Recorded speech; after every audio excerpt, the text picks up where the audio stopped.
Anyway next we have Uday humanities की team, जहां पे अभी सिर्फ हमारे साथ 4 टीचर्स हैं।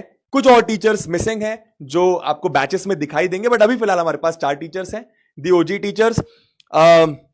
सर आप लोग बताइए किस तरीके से आप इंडिविजुअली सब्जेक्ट पढ़ाने वाले हैं, इनको कैसे फील होगा वो सब्जेक्ट, थोड़ा अपने सब्जेक्ट के बारे में बता दो। आप ही लोग बताओ सर, मैं तो पता नहीं मुझे कुछ। ठीक है। मैं ज्योग्राफी पढ़ा रहा हूँ फिलहाल, उदय के अंदर भी है, उदय रीलोडेड बैच जो अपना आ रहा है उसमें भी ज्योग्राफी ही पढ़ेंगे हम, ठीक है। और इंटरेस्टिंग सब्जेक्ट है, जिन बच्चों ने पहली क्लासेस की है उन्होंने काफी एंजॉय भी किया है, ठीक है। और क्लासेस यार अभी हमने कुछ ही क्लासेस स्टार्ट की हैं उदय के अंदर। उसका रीजन ये भी है कि उदय रीलोडेड वाले बच्चे यार बहुत पीछे ना रह जाएं, तो बहुत इंपॉर्टेंट है, वो भी दोनों ही बच्चे इंपॉर्टेंट है, ठीक है। सो ज्योग्राफी बड़ा इंटरेस्टिंग सब्जेक्ट है, मजे के साथ चीजें सीखेंगे, साइंटिफिक बातें करेंगे वहां पे, है ना, और बहुत मजा आएगा क्लासेस के अंदर। बाकी इसके अलावा भी बहुत सारे सब्जेक्ट्स हैं। मैम तुम इकोनॉमिक्स पढ़ाने वाले हैं। सो हेलो बच्चे लोग, सो दिस इज ताना मुंजाल। सो बच्चे आपकी जो इकोनॉमिक्स है वो मैं लेने वाली हूँ। सो आपको ये लग रहा होगा कि सिर्फ क्या मैम हमें सीबीएसई के हिसाब से चलेंगे, क्या सिर्फ ये जो बैच है वो सीबीएसई के लिए? तो ऐसा नहीं है। कोई भी बोर्ड का बच्चा हो, चाहे वो सीबीएसई का हो, चाहे वो स्टेट बोर्ड का बच्चा हो, सभी बच्चों को इस बैच में हम कैटर कर रहे हैं। देखो इकोनॉमिक्स में थोड़ा सा ट्रिकी है सर, क्योंकि 11th क्लास की अगर बात करी जाए, सीबीएसई की अगर बात करी जाए तो आपके पास माइक्रो इकोनॉमिक्स और स्टैटिस्टिक्स है, लेकिन अगर स्टेट बोर्ड की बात करी जाए तो उनके पास इंडियन इकोनॉमिक्स और स्टैटिस्टिक्स है, तो कॉम्बिनेशन अलग है। तो बहुत बच्चों का ये डाउट रहता है कि क्या मैम स्टेट बोर्ड को हम कवर नहीं करेंगे, क्या सिर्फ सीबीएसई के हिसाब से चलेगा? तो ऐसा नहीं है, आप लोगों को हम इंडियन इकोनॉमिक्स के लेक्चर्स भी प्रोवाइड करेंगे। यस, बिल्कुल आपको प्रोवाइड किए जाएंगे।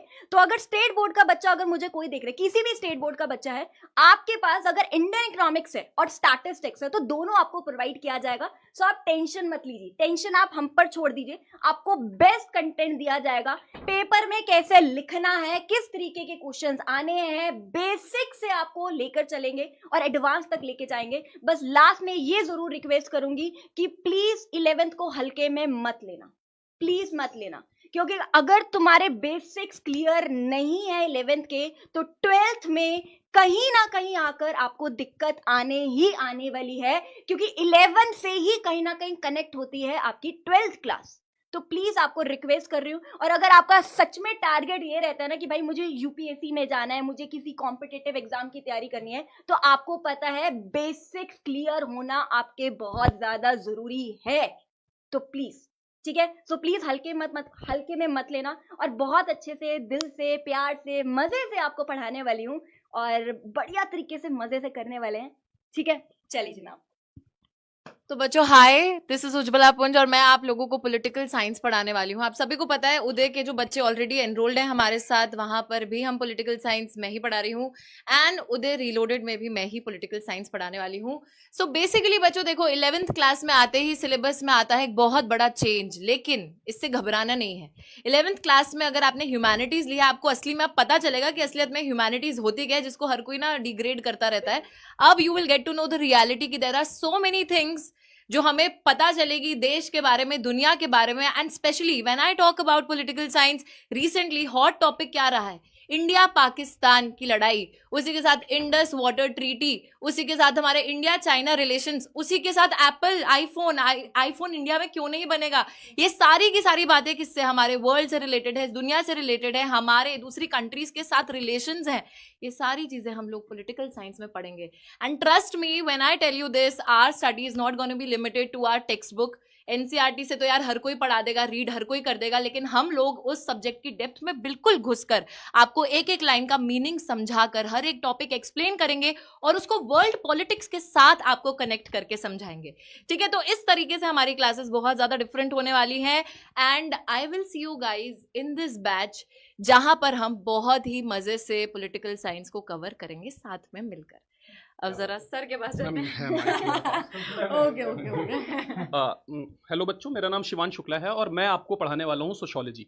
तो जनरली ना कोई भी सब्जेक्ट है, सर का सब्जेक्ट है, मैम का सब्जेक्ट है, अगर तुम लोग यूपीएससी आगे करना चाहते हो या स्टेट पीसीएस की प्रिपरेशन करना चाहते हो, मुझे एक बात तुम लोगों को बता देने दो कि 11th तुम्हारा बेस है। इवन ज्योग्राफी है, मैं आपको सोशियोलॉजी पढ़ाने जा रहा हूँ, यूपीएससी में पेपर 1 आता है, उसमें इंडियन सोसाइटी है, वो पूरा आपका अभी कवर हो जाएगा। बाद में जाना, महंगी महंगी कोचिंग करते रहना, कोई फायदा नहीं होने वाला है। एकदम बेसिक से political science, international relation ma'am पढ़ाएंगी, सर ज्योग्राफी पढ़ाएंगे, वो पूरा यूपीएससी में तुमको एज इट इज मिल जाता है। ठीक है, ये नंबर 1 बात। नंबर 2 बात, 12th में तुम ये मत सोचना कि 12th की जनरली जो सब्जेक्ट्स हैं वो थोड़ा इजियर साइड होते हैं, खासकर ज्योग्राफी। ज्योग्राफी 11th की कुछ और है, 12th की कुछ और है, सेम सोशियोलॉजी में भी होता है। पर पॉइंट ये है कि 11th थोड़ा सा टफ होता है क्योंकि वहां पर तुमको बेसिक्स पढ़ना है ना। बेसिक्स पढ़ोगे तब जाकर के तुम्हें 12th में समझ में आना शुरू होगा और मार्क्स मिलेंगे। अगर तुम्हारा बेसिक्स क्लियर नहीं होगा, तुमको लगता रहेगा कि मुझे समझ में आ गया है, लेकिन 12th में फिर मार्क्स नहीं मिलने वाले, ये बात तुम समझ लो, है ना। तो इस तरीके से हम लोग लेकर के चलेंगे। सर एक चीज मैं यहाँ पे ऐड करूंगी, स्पेशली इकोनॉमिक्स के लिए। बहुत सारे बच्चे ना 11th क्लास में इकोनॉमिक्स को चूज नहीं करते, बिकॉज हमें पता है आपके पास बहुत सारे ऑप्शंस होते हैं, है ना, आपको ऑप्शंस के अकॉर्डिंग चूज करने होते हैं। बहुत सारे बच्चे नहीं करते हैं, है ना। लेकिन मैं आपको एक सच्ची बताऊं, बच्चों को ये लगता है कि इकोनॉमिक्स जो है वो कॉमर्स का सब्जेक्ट है, बट आप आगे जाके देखोगे जो इकोनॉमिक्स में अगर आप स्पेशलाइजेशन करना चाहो तो बीए इकोनॉमिक्स होती है। तो एक्चुअल जो इकोनॉमिक्स है ना वो ह्यूमैनिटीज का सब्जेक्ट है, समझ रहे हो। और बेटा अगर बात करी जाए ना, इकोनॉमिक्स इतना बढ़िया सब्जेक्ट है, तुम कहीं चले जाओ, किसी मर्जी कॉम्पिटिटिव एग्जाम्स की तैयारी कर लो, तुम्हारा अगर टारगेट सच में यूपीएससी है ना, तुम्हारा टारगेट एक्चुअल में, बहुत सारे बच्चे ह्यूमैनिटीज की अगर देखें तो ज्यादातर बच्चों का टारगेट मैं यही देखती हूँ, यूपीएससी में जाना है, या कुछ बच्चे जर्नलिस्ट में जाना चाहते हैं, तो इकोनॉमिक्स आती ही आती है। अपने देश के बारे में पढ़ोगे वहां पे, हमारे बेसिकली सारे सब्जेक्ट टिके ही इकोनॉमिक्स पर। वो इकोनॉमिकल एक्टिविटीज हुई तो फिर हिस्ट्री बनी, तो फिर ज्योग्राफी के हिसाब से इकोनॉमिक एक्टिविटीज, फिर उसके हिसाब से हिस्ट्री, फिर उसी के अनुसार पॉलिटिकल साइंस चलेगी। जैसे ही इकोनॉमिक एक्टिविटीज चलेंगी, इंटरनेशनल रिलेशन वैसे चलेगा, पॉलिटिकल साइंस वैसे चलेगी, सब कुछ टिका इकोनॉमिक्स पर ही हुआ है बेसिकली।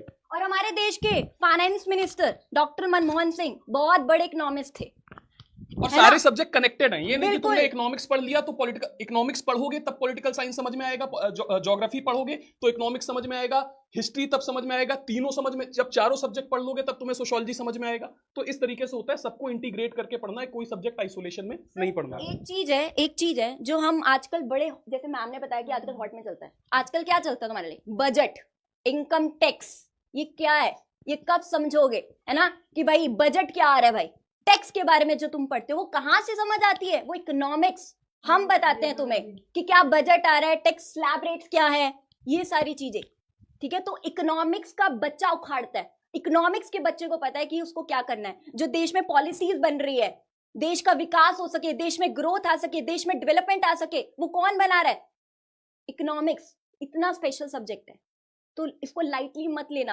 एक चीज और है कि बच्चा जब आगे जॉब करेगा, बिजनेस करेगा, उसके लिए टैक्स बहुत इंपॉर्टेंट है, बहुत सारा कटता है। तो मैनेज कैसे करना है, समझ रहे हो तुम, उसके लिए बहुत जरूरी है। कैसे करना है सर? सर को बचाना अपना टैक्स। तो देख रहे हो सर, बहुत ज्यादा कट रहा है। सही है।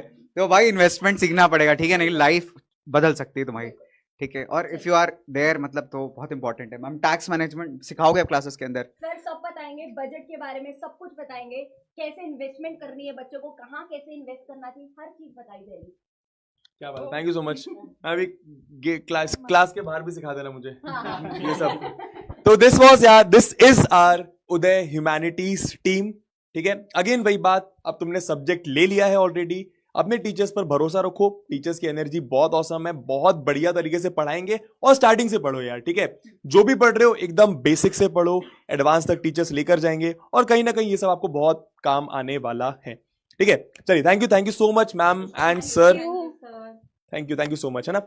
बैच का price for the whole year 2900 rupees है, सिर्फ 2900 रुपीज, ठीक है। इसमें वही सारी चीजें, live lectures, DPPs, revision, DPP का वीडियो सॉल्यूशन, टेस्ट हो गया, डाउट रिजोल्यूशन हो गया, everything in just 2900 rupees for complete year, ठीक है। Subject history, geography, economics, political science, Hindi as well as English आपको कवर करवाया जाएगा।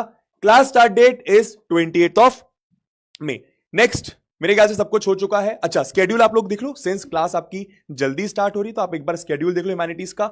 हर दिन आपकी 2 क्लासेस होंगी, 6 डेज ऑफ द वीक आपकी क्लासेस होने वाली हैं, एक 5 बजे, एक 7 बजे, 5 बजे जियोग्राफी, 7 बजे हिस्ट्री। अब आप समझ गए होगे, है ना, सिंपल, मुझे समझाने की जरूरत नहीं है। जैसे फॉर एग्जांपल अगर मैं आपको बेसिक बताऊं तो इंग्लिश की 2 क्लासेस है वीक में, ज्योग्राफी की 2 क्लासेस है वीक में, हिस्ट्री की 2 क्लासेस हैं, सोशियोलॉजी की 1 क्लास है मेरे ख्याल से, इकोनॉमिक्स की भी आपकी 3 क्लासेस हैं, पॉलिटिकल साइंस की भी आपकी 1 क्लास है।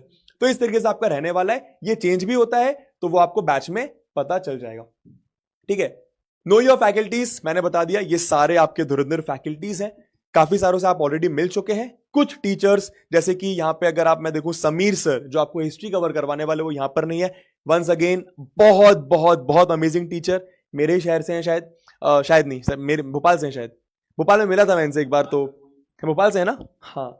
एंड उसके बाद पूजा मैम यहां पर नहीं है, पूजा मैम आपकी हिंदी कवर करवाएंगी। अनुराग सर से आप मिल चुके हो, आप इनको बहुत अच्छे से जानते हो, आपके बहुत चहीते हैं, इंग्लिश आपको कवर करवाएंगे। बाकी सारे टीचर से आप यहां पर मिल चुके हैं, ठीक है। तो that's all for today, thank you so much.